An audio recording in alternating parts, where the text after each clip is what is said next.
Welcome back to Heads and Tails, Oppidan's recording with some great educational leaders and people we admire. And I'm so happy to have with us today Vikas Pota, who I spoke to a couple of weeks ago, and I'm delighted has agreed to join us on the show today. So Vikas is the founder of T4 Education, which, if I'm right, is a digital platform that he established as a response to the challenges posed by the pandemic on education globally. T4 seeks to strengthen the cause of teachers and schools by providing them with opportunities to learn and share with each other, and is building a set of tools that helps this global community to advance its agenda. It's super impressive. Prior to T4 in the education sector, Vikas has a long CV, but to give you a little bit of it, he set up and ran a philanthropic foundation focused on teachers, where he launched and ran the Global Teacher Prize as a way of shining a spotlight on the profession. He's also been recognized as a young global leader by the World Economic Forum and was accorded the status of one of London's 1,000 most influential people. I'd like to be on that list too, so we'll have to find out what the secret sauce is. Vikas, thank you so much. I thought perhaps you could go back and start with just a little info on your own education and background and how that's led you into what you've achieved in the last few years. Thank you for this opportunity, Andrea, and many congratulations for everything you're doing. I think mentorship and mentoring is very important. I was very excited that you'd asked me to feature on your podcast. And the question you asked is, what has been my education, given that I'm so invested in education? The funny thing is, like, people assume that I have this amazing education background, but the reality is I don't. And I always found myself in the classroom, unable to connect the dots, actually. And until I actually had a really good teacher who helped me connect the dots. But that came in my secondary education, in a very late stage. And so that resulted in not as much, academic success as what my parents would have liked or what I would have liked. But certainly I would say to you, my educational background is somewhat sketchy. But we've made up for it as we've grown. And my commitment to education actually stems partly from my experience, but partly because there was a penny drop moment for me, and the penny drop moment really was around, well, we really are up, the proverbial creek. If we don't really address fundamentally the learning and education, or educating our next generations. And when that penny did drop, everything kind of worked out for me, as I would say. That's great. And can I ask, did you have a mentor of some kind when you were a child at school or growing up as a teenager? I think I've always been a very visual learner, or someone who is a relational learner, and these are terms that I've just made up, by the way. And so what I've always sought out are people I can speak with, those people who can mentor me, if you want to call it that. And the thing that I found quite amazing is how generous people are with their time. And so all throughout my life, I can tell you that I've had many mentors actually who have, at various parts of the journey and for different things and different components of my life, weighed in and helped me figure things out. Now, there are some that are constant, long-term friends, somewhat nowadays, but did start off as, hey, can you help me out, figure this out? And they would. And so just to give you some examples, in the education world, like when I first started, in my leading a foundation, I had no background in education. I had no background in philanthropy. And at that point, I lent on people that I knew or people I had met who, the question was, very simplistically, explain to me what I should do. And when you ask them that, and let's not complicate it, let's not get ideological about it, let's not overcomplicate things. What do you think I should do if you're in my shoes? And people are more than willing to spend time with you to figure that out. So, for example, top of my mind right now is a fantastic school principal in London, of a state school in Wembley. Her name is Karen Giles. Karen is someone who I've known for a very long time. She runs this most incredible primary school, and she's always struck me as quite an incredible leader. And so whenever I've needed something, I've gone to Karen and said, Karen, can you help me figure this out? And she would happily weigh in. And like her, there are many others around the world, thankfully, who are generous enough with their time to actually weigh in on issues or themes or questions that I have. I love all of that, and so much of it resonates with me. I feel like some of the difficulties are with children in school or earlier on in their educational journey. They don't necessarily know how to go out and actively seek that help. Do you think we have enough of that relational learning set up within schools, and what can we do to boost that idea? I love that concept of relational learning. I think that's so true. But how can we boost or propose more of that within the system?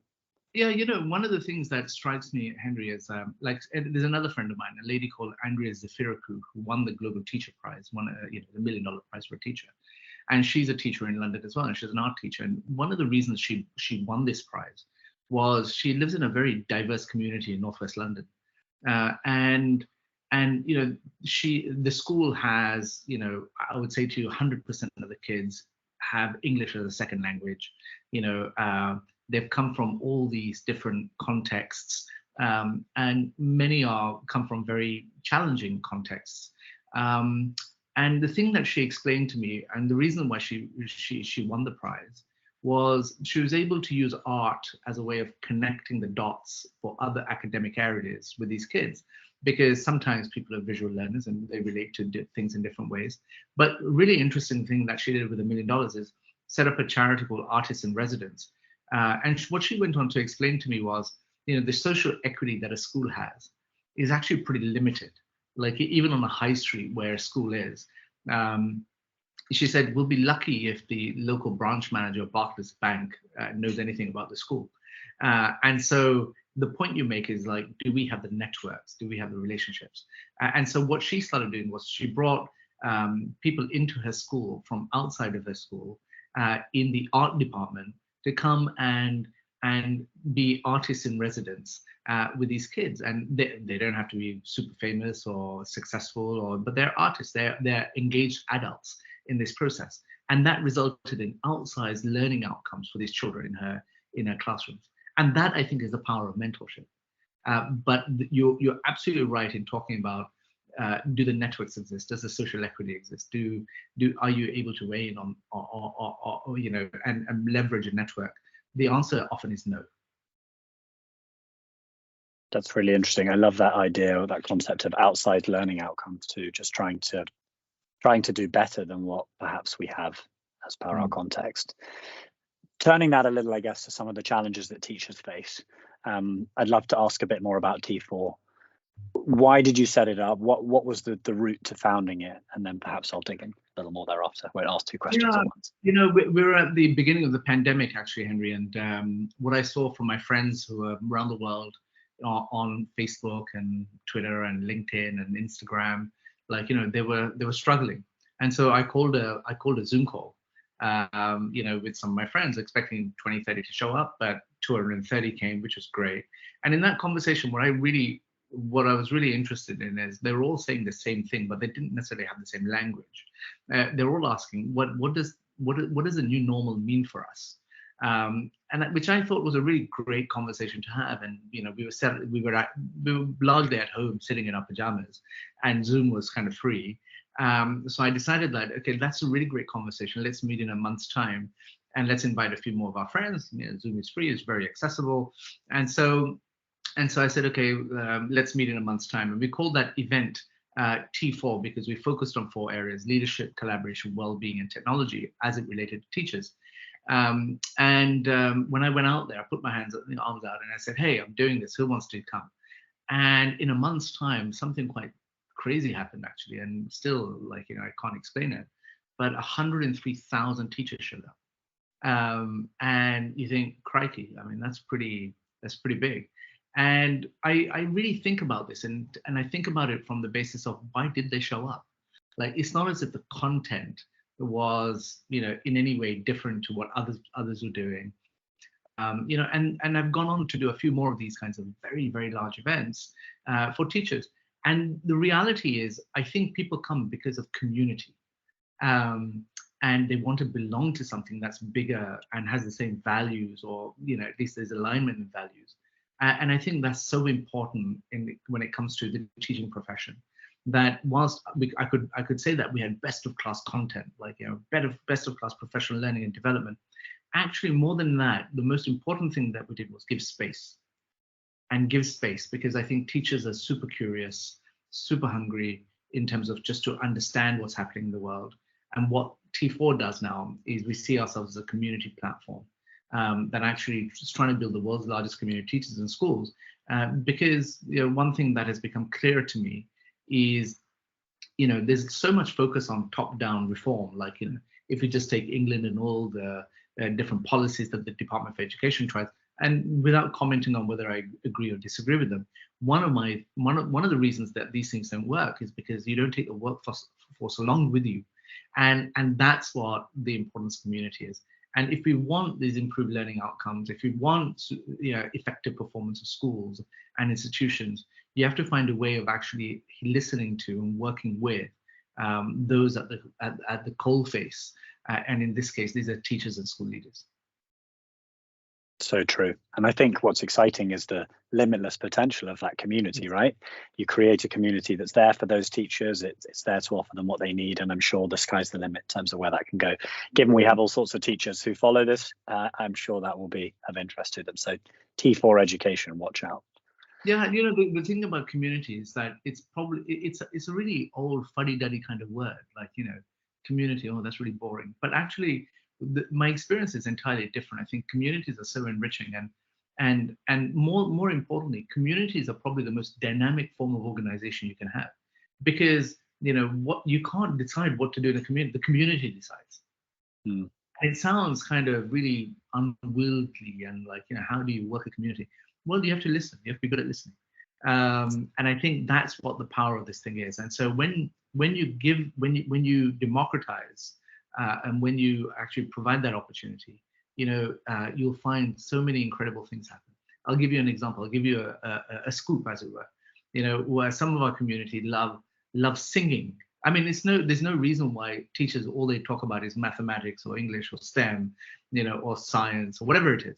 Actually, we were just talking about different interests. And teachers are humans as well. Like, they have other interests, other passions. And so one of the ideas that we came up with was, through the community, was, let's do a talent show. Like, T4 Got Talent, that kind of thing. And the scoop is we'll be doing it later on this year, but we're going to scour the world for the best talent and put on, like, T4 Got Talent. I think that'll be pretty cool. And again, it's about listening to the community. And that's what they find nourishing, and that's what we should do. What I like about that is recognizing that teachers can be so much more the sum of their parts rather than their one specialty. Certainly something that's a real focus for us with our mentors at Oppidan is celebrating the role models they are for the diverse array of experiences and skills that they've built, not just the subject specialism that they have for whatever it might be. With that in mind, we know there are so many common problems for teachers globally at the moment, and no doubt your community will be working to solve or to support some of those. What do you think are the most common things they currently face, and regardless of setting? That's a really tough question, actually, and I've been reflecting on this. And I would say to you, in many parts of the world, it's we have a teacher recruitment and retention crisis in the world today, and that stems from a number of different things, whether it's workload, whether it's human remuneration, whether it's teacher rights. All of these things play into this. I would say to you that we would be much better off in the world understanding what constitutes positive school culture, and how you build that. Because we often talk about these strategies to improve schools by way of academic achievements, but we know that all the softer connective tissue are the force multiplier, actually, that allows all these great outcomes to be achieved. So, for example, we launched a prize called the World's Best School Prizes, which we give away $250,000 every year. And in that prize, we focus not on, they're mischievously called the World's Best School Prizes because they get attention, but actually there are about 5 very research-led, evidence-based school improvement strategies. So we know that schools that are good at community collaboration do better than those that are not. We know schools that empower young people to take environmental action do better than those that are not. And like that, there are 5 areas. But the thing that's common about those 5, the schools that we've seen in the first year, which was last year, is I would say to you, the vast majority of schools that were shortlisted in our prizes, so 50 schools, the common theme that they have is they've kind of figured out how to create positive school culture. And so my big obsession now is to think about, well, what are the tools that we can provide to schools to embed great cultural behavior? And so we know the pillars of that are, leadership, collaboration, professional wellness, as I call it, the supporting environment, and all of these areas play into this subject. And that's what I'm enthused about and actually want to expand our work on. That's great. That sounds really exciting.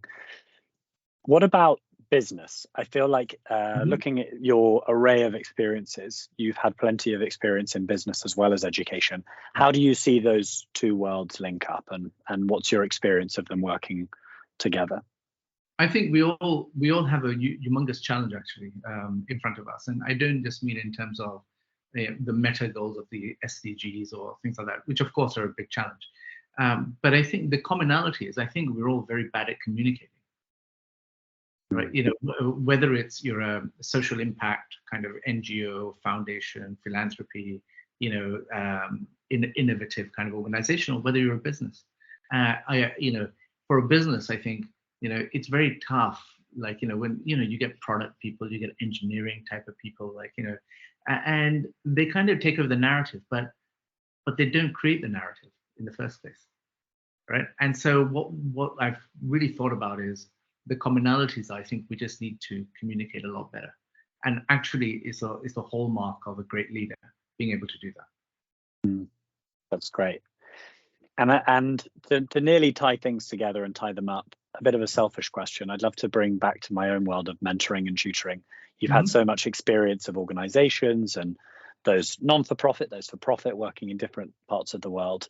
What's your take on this tuition landscape and the kind of market, I suppose, for one-to-one support for children beyond school? What's sometimes been referred to as the shadow education sector, like a government in waiting. Well, I've spent so much money on it for my own kids that I wish it didn't exist. And I think all of us, think of it like that, in the sense that, that we could find a solution to this. Actually, one of the things I'm excited about, not because we want to obliterate the tuition industry, please don't take it that way, but I think it has immense impact, is this whole artificial intelligence side of it. The whole ChatGPT kind of movement now. And I was speaking to a friend of mine who has an online university, and they're transforming their business by putting in personalized chatbots for every subject, for every student. And you just think, well, that's at university, but why couldn't you do that for A levels? And I'd happily pay £50 a month for something like that, extra, as opposed to a £50 a tutoring session. And you just think, okay, there is something here to be said over here about how little Johnny learns. But I just wish that our schools were more effective in the jobs that they did, that actually there wouldn't be a need for tuition. But I do believe in the need for mentoring. And this is where I think your model is very clever, and I think is actually most welcome innovation. Thank you. I think my take, with so little information yet to hand on all this AI development and ChatGPT, I'm watching my sister revise for her A levels using it, and just the amount of information she can't necessarily process herself, but she can certainly have to hand, is changing the dynamic massively around how we gather information and store it. What I think it opens up is this huge scope for the personalization of that learning, and the coming back to where we started, really, the relational learning that takes place, the role modeling, almost like in a business dynamic, the office, and the needing to have the graduate roles in with the senior people and spending that time together. If we ransack so much of childhood in other areas, we need to make sure we replace it with really meaningful relationships and an understanding of how to communicate, how to self-organize, how to really structure your life so that you're ready for everything to come. I think that's the really exciting bit. What's difficult is tying that together with impact and proving outcomes, and also tying it together with parent demand, where there's still such hysteria or concern. The classic line, little Johnny doesn't know I'm worried, but actually little Johnny knows you're worried, and he knows, and he's soaking it up along the way. So how to kind of pop the bubble of that pressure cocoon around It's not a cocoon. Pop the pressure bubble around children, I think, is really complicated. Interesting. So much there. I mean, not to, that we could speak for hours, but I guess to head towards some kind of a conclusion. What next for you? Obviously, you're excited about the community elements of T4 and that school culture thing. Is there anything else you've got in the pipeline with T4 or otherwise that you can tell us about? I think we should all be focused on how we break the apathy that exists and exciting people about why education matters. When I think about the big meta goals, like that set up that have been signed up by every government around the world around the Sustainable Development Goals, which expire in 2030, and which we are nowhere near trying to achieve.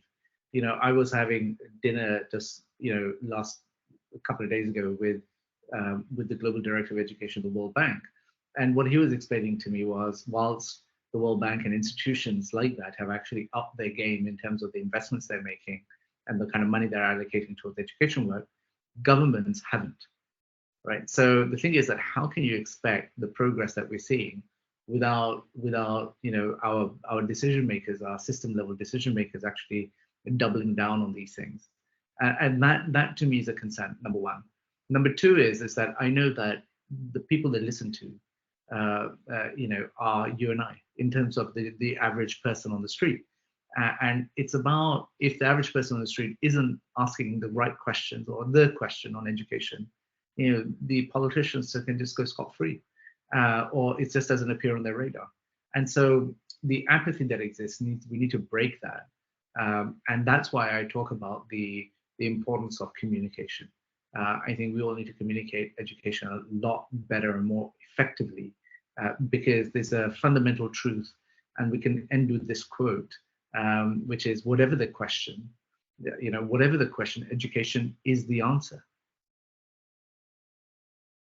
Love that. I'm not even going to try and add to that. You've been very kind to share your thoughts in such a pithy, interesting, wise way, and I know this will be a really great resource for those who've listened or read your comments. So thank you very much, Vikas. Look forward to seeing what happens with T4, and really appreciate you sharing the time today. Thank you. Thank you for asking me to feature.